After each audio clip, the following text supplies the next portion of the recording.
Welcome to another episode of My Weird Prompts, an AI-generated podcast featuring the random prompts of Daniel Rosehill as answered by a revolving cast of friendly AI characters. Join us for deep dives into AI, technology, and whatever other random thing Daniel finds fascinating today. Subscribe on Spotify or your favorite podcatcher. Now, today's episode. My Weird Prompts is an AI-generated podcast produced by Daniel Rosehill, a verified human with documentation to prove it. While every effort is made to ensure our AI hosts draw from credible sources and run on cutting-edge models, they do occasionally make things up with alarming confidence. As with everything in life, and especially this podcast, treat all claims as spurious until confirmed to be not. Daniel, Herman and Korn accept no responsibility for any decisions made based on the confident ramblings of our artificial presenters. Now, today's episode. Hi there, Herman and Korn. So let's shift our attention from AI slightly to talk about a strange subject, or it might seem like a very mundane subject, but I think there is a little bit to unpack here.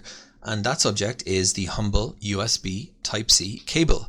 I think the USB Type-C probably doesn't need any introduction. If you have a smartphone, you probably know the USB Type-C cable. And what I find interesting about the USB Type-C cable, from a sustainability standpoint, there's been an evolution of USB cables over the years. There is, of course, the predecessor to USB Type-C being USB Micro. There's also USB Mini, and you'll even find in my big and kind of ridiculous home inventory collection of cables, there's a couple of really niche ones as well, for sometimes proprietary even to a specific manufacturer. And what I think about sometimes when I try to clean out my tech cabinet and go through the cables is what a prodigious amount of waste has been generated by going through these iterations of the USB standard, and how much of that has been necessary. Like, did we really need to go to micro USB, or could we have all agreed upon USB Type-C from the beginning? I know that the European Union has actually been pretty active in this, and I also know that the USB Type-C cable supports a significantly higher maximum electricity throughput than its predecessors. Now, my question is this: USB Type-C, we could probably mostly agree, I think, that no one really wants to spend time thinking about charging cables for whatever you own, whether it's your shaver or your keyboard or your wireless headset, whatever it takes to charge. We don't really want to be thinking about that kind of stuff. And if USB Type-C supports significantly more electricity, does that mean that we're going to be getting to the point whereby everything is USB Type-C chargeable? Let me ask you some specifics. A television, a computer monitor, probably already support them actually, and a printer. All these common things you'd have around the place. And right now, we still have these very kind of bulky AC/DC adapters, and they tend to be also proprietary. And my desk is a case in point. If you were looking at my desk here, you would say, what an absolute disaster. There's USB, we didn't even talk about USB Type-B, the kind of rectangular one for printers. There's one of those. It's a jumble. So to what extent is USB Type-C going to be the definitive next generation cable for our charging needs, or is it just another stop in the road? And what about that e-waste argument? Is this really a substantial step forward, that we're not going to be having this repetitive cycle of accumulating these cables, which have these rare materials in them frequently, only for them to wind up in the trash a few years later after we've moved on to the next standard? Welcome to My Weird Prompts, the show where we take the strange, the technical, and the downright confusing ideas sent to us and try to make sense of them. I am Korn, and yes, for those new to the show, I am a sloth, which means I like to take things slow and really digest what we are talking about.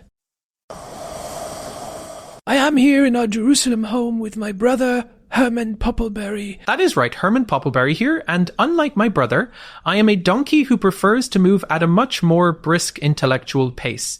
We've got a really meaty one today. Our housemate Daniel sent us a voice note this morning while he was untangling a literal nest of cables in the living room. He wanted to know if USB-C is finally the one ring to rule them all, or if we are just setting ourselves up for another mountain of electronic waste. It is a fair question because I looked at Daniel's drawer and it is like a history museum of bad decisions. You have got the trapezoid ones, the ones with the weird little hump in the middle. But lately, everything seems to be that one smooth oval shape. Herman, you are the one who stays up until 3 a.m. reading technical specifications. Is the dream finally real? Is everything going to be USB-C now? We are closer than we have ever been, Corin. The European Union basically forced the hand of every major manufacturer by mandating that by the end of 2024, all mobile phones, tablets and cameras sold in the European Union must have a USB-C charging port. And by 2026, that extends to laptops. Even Apple, who fought this tooth and nail with their proprietary Lightning connector, finally folded with the iPhone 15. See, that feels like a win for the regular person. I hate having to ask if someone has an iPhone charger or a real charger. But wait, it uses USB-C. Why is it taking so long for everything else? Well, it is about power delivery. That is the part people miss. A shaver or a mouse only needs a tiny bit of juice. A high-end gaming laptop needs way more. The original USB-C spec could handle up to 100 watts, but the newer version, USB-C 2.1, can handle up to 140 watts. That is enough to power almost any laptop and even some desktop monitors and printers. Okay, but I have a problem with this whole universal idea. I bought a USB-C cable at the gas station last week to charge my laptop, and it did absolutely nothing. It plugged in perfectly, the shape was right, but no power. If the shape is the same but the guts are different... That is actually a great point, and it is the biggest headache with the current state of things. Just because it fits doesn't mean it works. You might have a cable that looks identical to mine, but mine supports Thunderbolt 4 with 40 gigabits per second data transfer and 100 watts of power, while yours is basically just a glorified string that can barely charge a pair of headphones. Exactly. So how is this better for the environment? If I have to buy 5 different USB-C cables because they all do different things, we are just back where we started. I feel like we are being sold a bit of a lie here. I don't know if I would call it a lie, Corn. It is more like an evolution. We are moving away from physical incompatibility toward functional incompatibility. It is annoying, sure, but it is better than having 20 different shapes of plastic that are guaranteed to be useless the second you buy a new phone. I don't think I agree that it's better. At least with the old cables, if it didn't fit, you knew right away.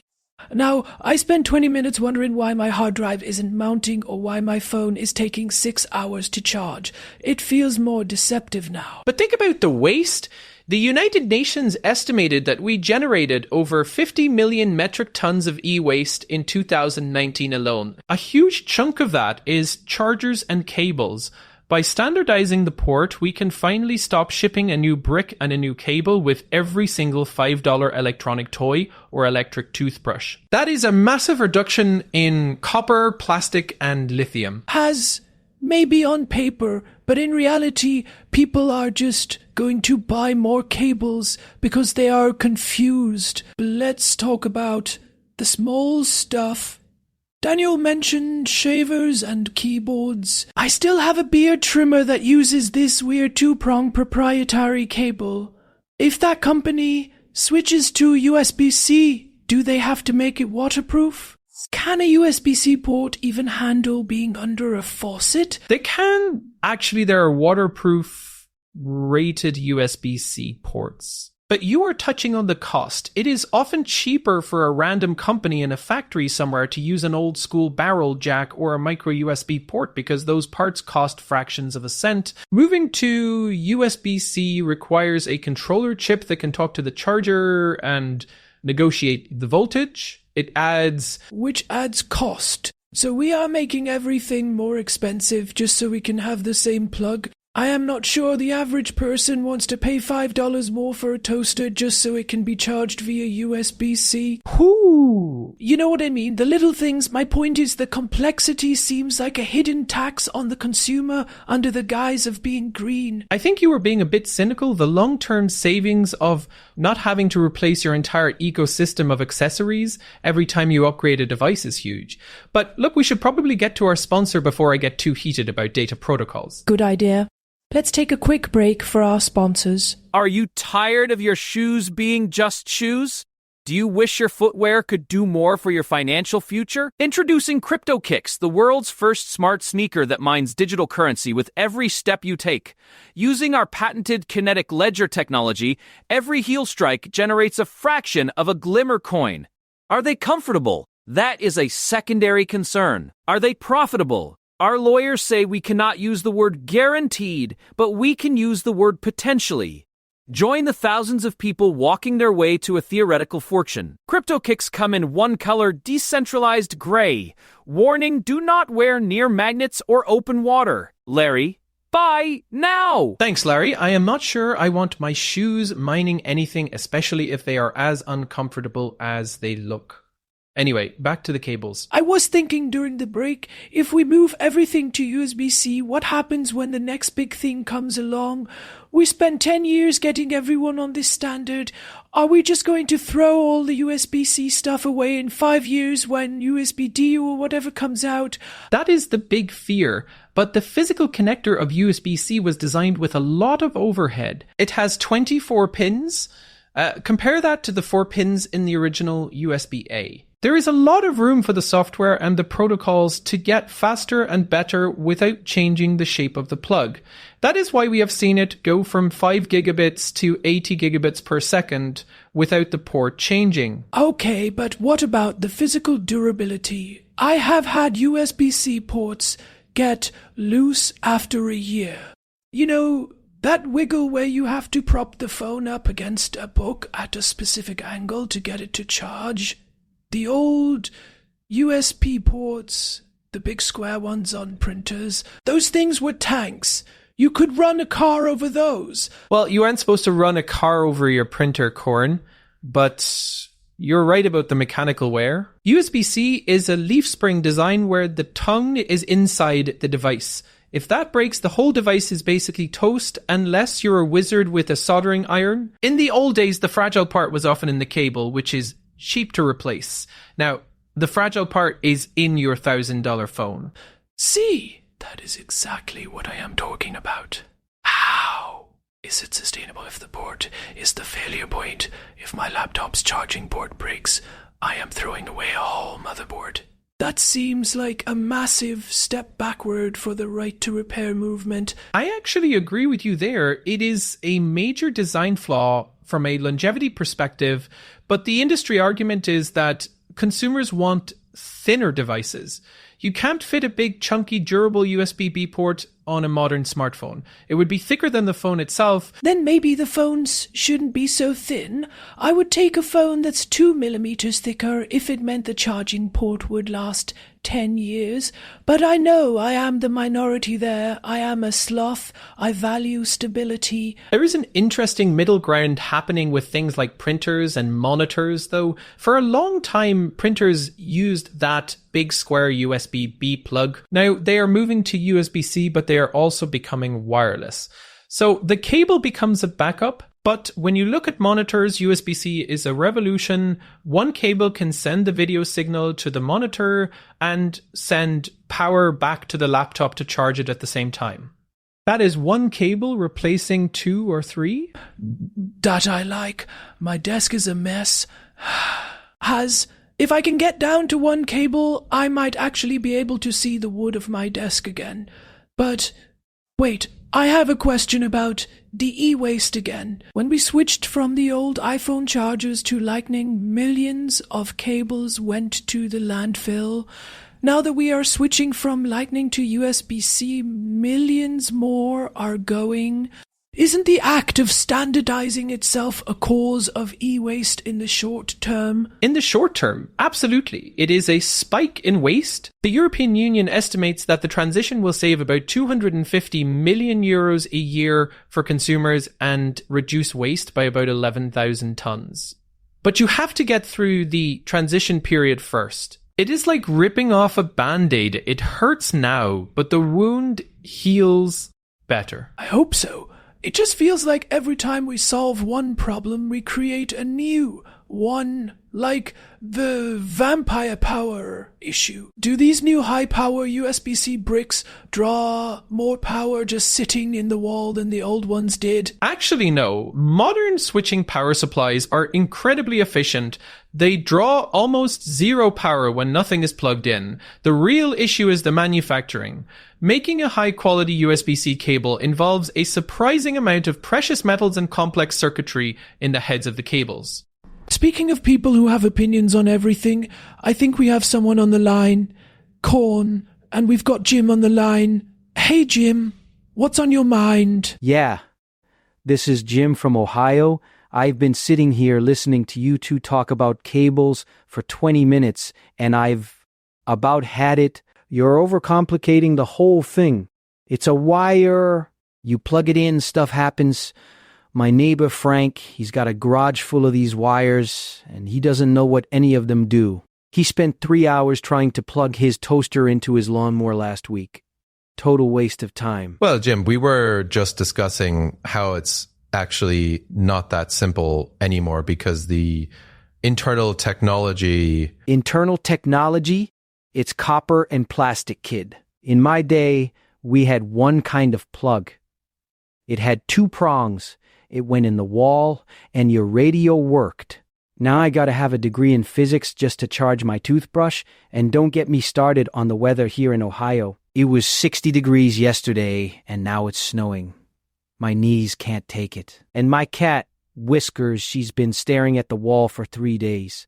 I think she's possessed. Sorry to hear about Whiskers, Jim, but don't you think it's better to have one cable that works for your phone and your laptop? No. Because I can't find the one cable. I've got a drawer full of them, none of them are the right one. It's a conspiracy by the big wire companies to keep us buying more. I don't buy this green stuff for a second. It's all just an excuse to make me buy a new phone every 2 years. I'm still using a flip phone from 2008, and it works just fine.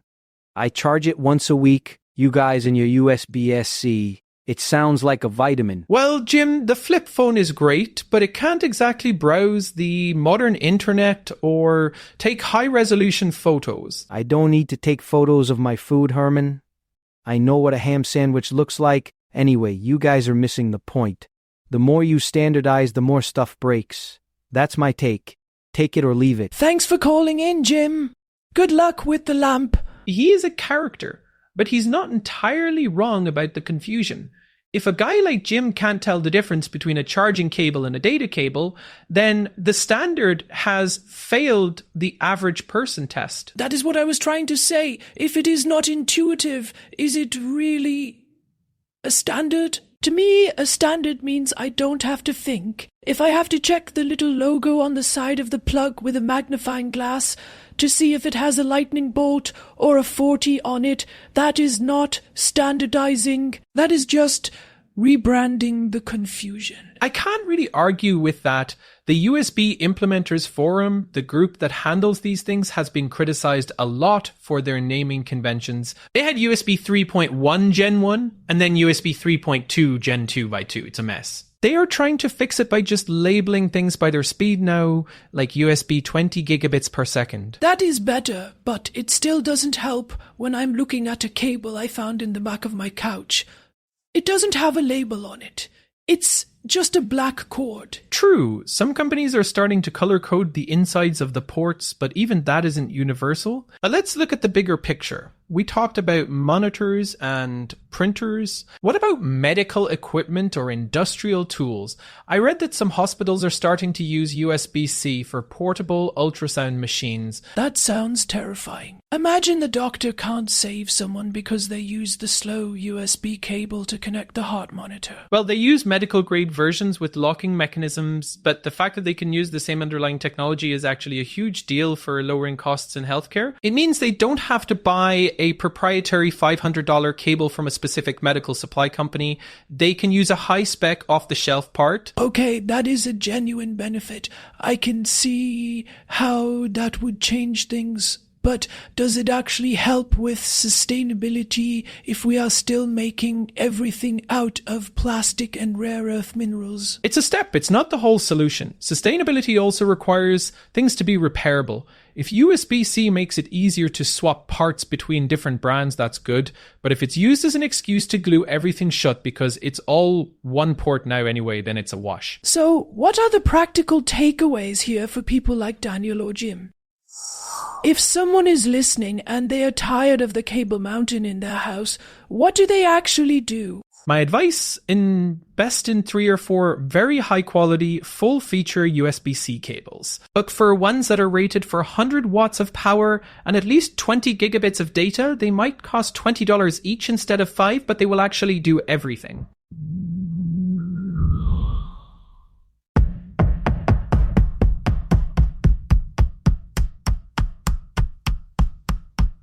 Label them with a little piece of tape, then take all those old micro USB and mini USB cables to a proper e-waste recycling center. Don't just throw them in the trash. I don't know, Herman. Telling people to buy $20 cables feels like a lot. I think the takeaway should be, don't assume every cable is the same. If something isn't working right, it's probably the cable's fault, not your device. And maybe keep 1 or 2 of the old ones just in case you find an old digital camera in a box 10 years from now. I disagree with keeping the old ones corn. That is how the cable mountain starts. You have to be ruthless. If you haven't used that proprietary camera cable in 3 years, you aren't going to use it. Let it go. I can't help it. I'm a hoarder of just in case. But I see your point. It's a mental shift. We have to stop thinking of cables as disposable junk and start thinking of them as actual pieces of technology. Exactly. A USB-C cable is essentially a very small computer. It has chips inside that talk to your phone and the charger. When you treat it like a dumb piece of wire, that's when you get frustrated. It's a lot to take in. I think we've established that USB-C is a massive leap forward, but it's currently in that awkward teenage phase where it's trying to be everything to everyone and failing at the details. That is a perfect way to put it. It's the best standard we've ever had and also the most confusing. But in 5 years, once the old stuff finally dies off, I think we will look back at the cable drawer era as a dark age.